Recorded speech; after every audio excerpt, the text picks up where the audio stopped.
Hi, today we are going to talk about bond valuation. So what is a bond? A bond is simply an instrument, it's a contract between a bond issuer and the bondholder, whereby the issuer agrees to pay the bondholder a fixed amount of money at equal intervals, and at the end of the whole maturity, pay back to the bondholder the par value. Let me illustrate with an example. So assume that there's a 3-year bond whereby the issuer agrees to pay back the bondholder the par value equivalent to $100, and at every semi-annual period agrees to pay the bondholder, say, 5% interest. Okay, so in effect, this is a T equal 1, T equal 2, T equal 3. Okay, in effect, this is a 10% coupon bond, maturity of 3 years.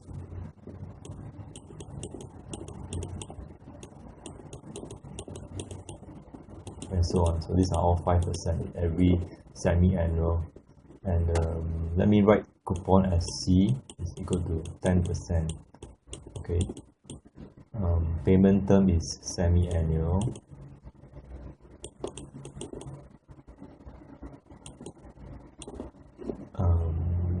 The tenor is 3 years.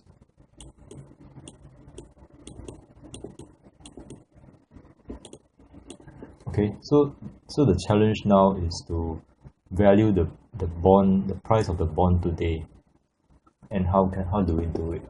As we can see, there's actually 2 elements to valuation. The first one is the coupon that we'll be receiving every semi-annually. So it's $5 here, $5 here, and so on, and $5 here. And the next element that we need to value is the par amount that we'll be receiving at the end of the maturity of the bond. So these are once we manage to value these two amounts as at the current day, as at t equals 0, and add them together, basically we have arrived at the value of the bond. Okay, let me write the relationship in formula form.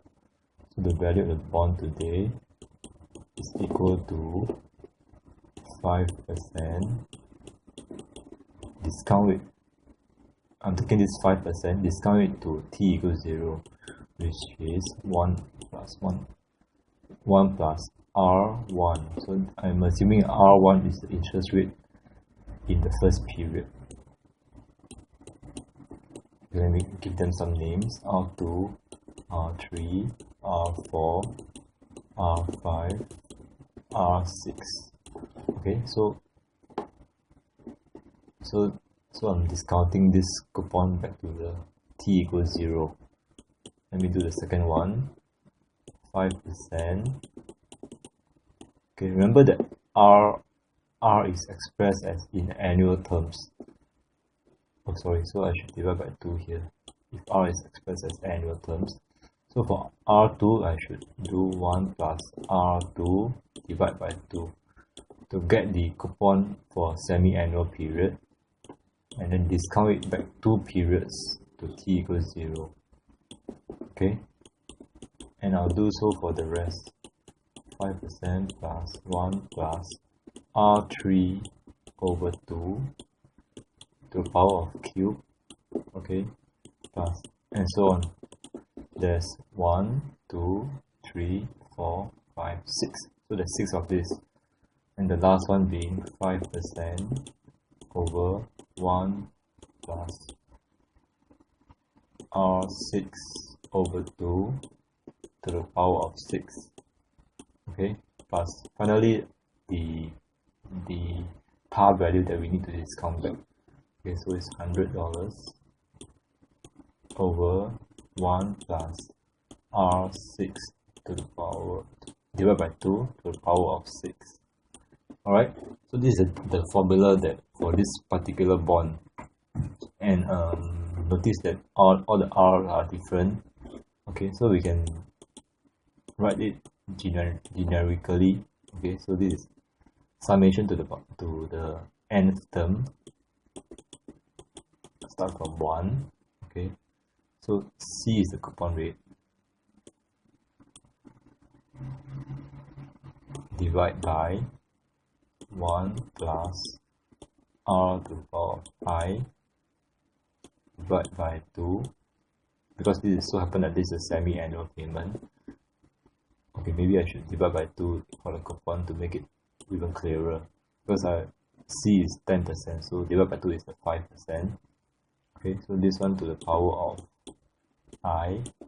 So this expression actually sums up all these coupon payments, plus 100 over 1 plus R6 over 2 to the power of 6.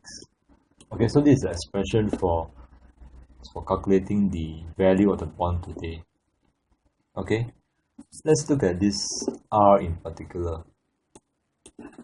All this R, R1, R2, R3. And let's make one assumption. All the R's are the same. Okay. Okay, all the coupons, all the interest rates are the same. So this will greatly simplify the whole formula. Because when we look at this, and if all the R's are the same,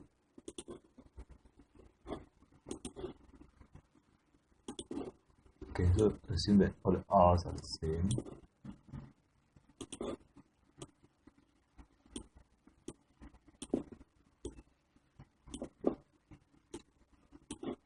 You can see that all the coupon calculation is simply a geometric series, because the factor that we put into each of these terms are the same. So this simply we can use the present value of annuity formula, which is given by FV equal to coupon. In this case, let's write it as coupon over 2 because it's a semi-annual payment, multiplied by 1 minus 1 plus R, okay, over 2, because it's a semi-annual coupon payment to the power of n, divide by R over 2. Okay, so we can use the geometric progression formula in lieu of this expression. Okay. So okay, let me write another example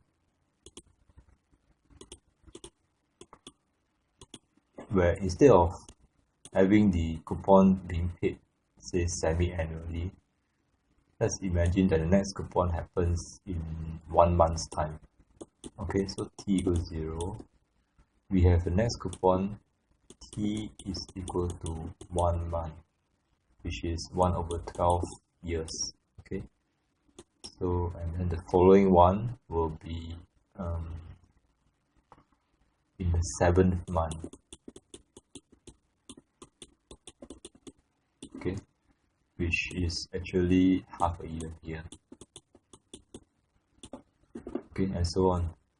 So we have another 0.5 months here, so it's 7 over 12 plus, so it's 13 over 12. Okay, and so on. So how do we value such bond?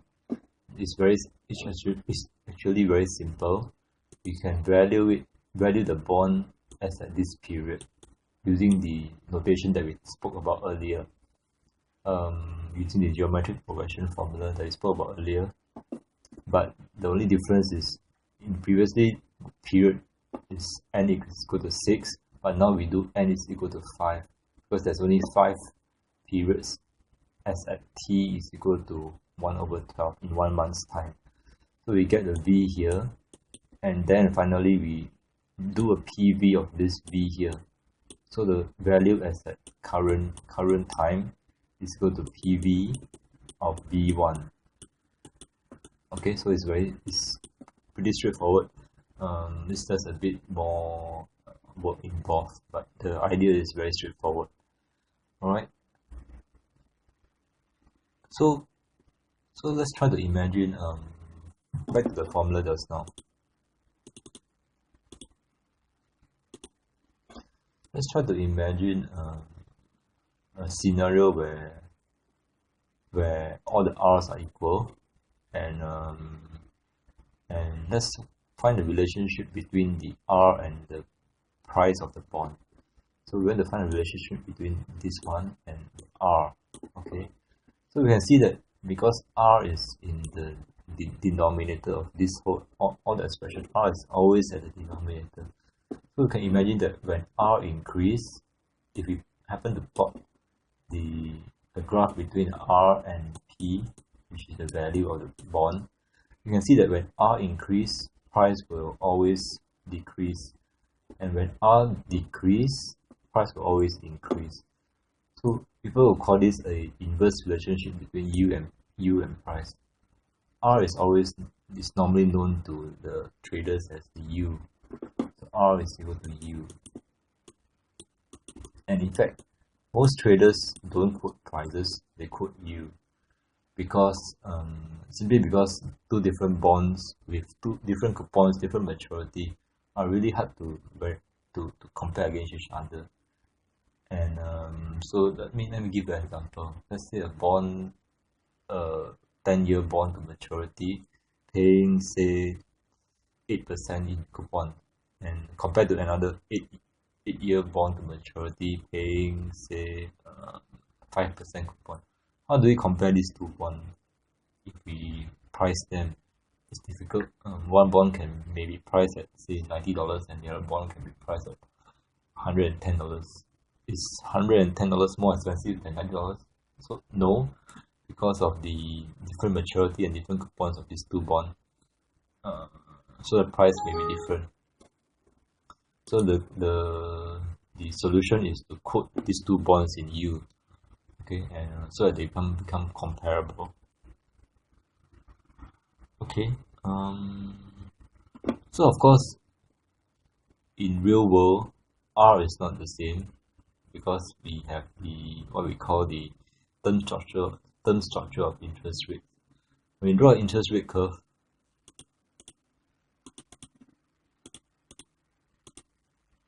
I think everybody should know that interest rate typically increases as the time to maturity increase.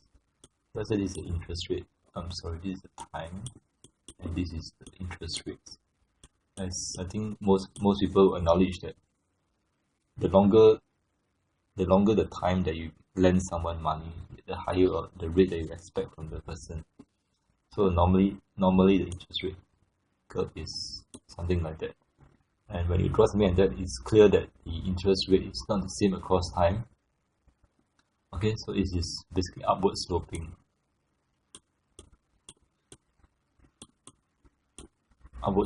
So there are of course certain scenario where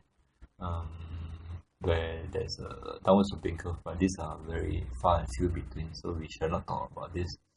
So when there's an upward sloping curve, you can see that when you value the bond, all this shouldn't be the same.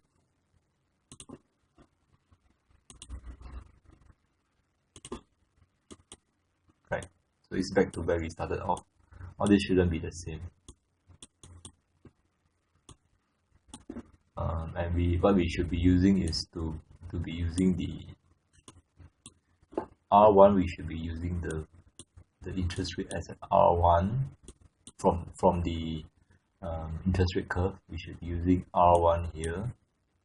This is t equal to 1.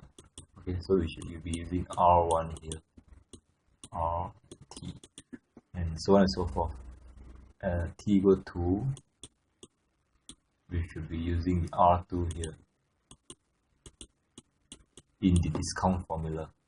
Okay, as the discount formula, and so on and so forth, all the way to t equals 6. Then we use R6 in the discount formula here. Okay. the exact way of plotting this curve is actually a bit more involved, and it deserves another lecture. This is what we call the bootstrap curve, or some people call it the spot curve, spot rate curve. And this is a very important aspect in bond valuation, because as you can imagine, the exact points here will really drive the valuation of every bond. Okay, I will cover this in the next lecture. But before I end this, I just want to add another point where relating to the spot rate curve. Okay, I think we should at this point in time distinguish between the treasury bond versus a corporate bond. What are treasury bonds? These are in fact bonds that are issued by governments denominated in the local currency. So let's take the USA for example. So US government will issue bonds denominated in US dollar. Okay, of course the US government can issue bonds denominated in other currencies, in euros for example, or pounds. But let's not talk about that, because those carry other forms of risk. Let's focus our attention on the governments issuing in their own currencies. Okay, so we call this the treasury bonds. They'll be issued in different maturities, and we can plot such interest rates of such bonds into what we call the spot rate curve, as mentioned just now. And we can call this a risk-free spot rate curve.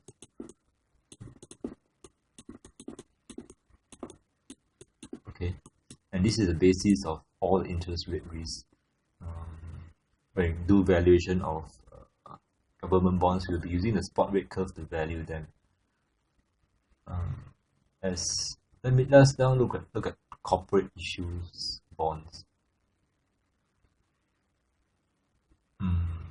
Yeah, so as I think intuitively we know that corporates do default.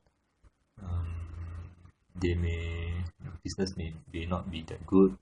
Somebody did a wrong investment, revenue falls and so on, and then the company becomes bankrupt. So there's a certain form of default risk that is not really present in the treasury bonds. Governments don't really, the expectation that of a government is that government don't really become bankrupt, because they have the power to print money. They can simply print their way out of problems. Okay, so of course, I think in the past crisis that happened, this assumption may not really be true, but let's assume that governments don't default and governments are risk-free. Okay, so when we compare the corporate issue bonds versus treasury bonds, there has to be certain element of riskiness to corporate issue bonds.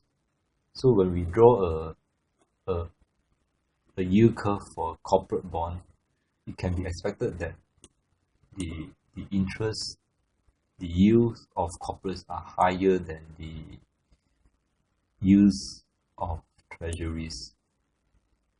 Okay, and this is what we call the credit spread. Credit spread.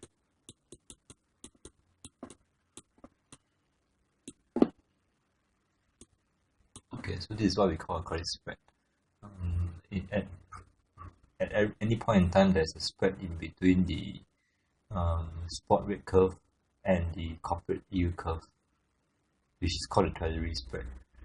Typically, the curve, the spread will increase over time, because we will expect a loan to be even riskier over the longer term as compared to the nearer term. Let's say, as an extreme example, a bond is from a corporate is due tomorrow. It's almost certain that we'll be redeeming the bond tomorrow. Okay, and compared to another bond that will be matures in say 10 years time, there's much more uncertainty over the course of 10 years, and we will certainly demand a higher credit spread. over the 10 years. Okay, so at this point in time, just distinguish between the spot rate curve plotted from treasury issues versus the yield curve plotted from corporate issues, and the difference between them is called the credit spread. And our next lecture will talk about how do we plot the spot rate curve issued by treasuries. Okay, that's all for now. Thank you.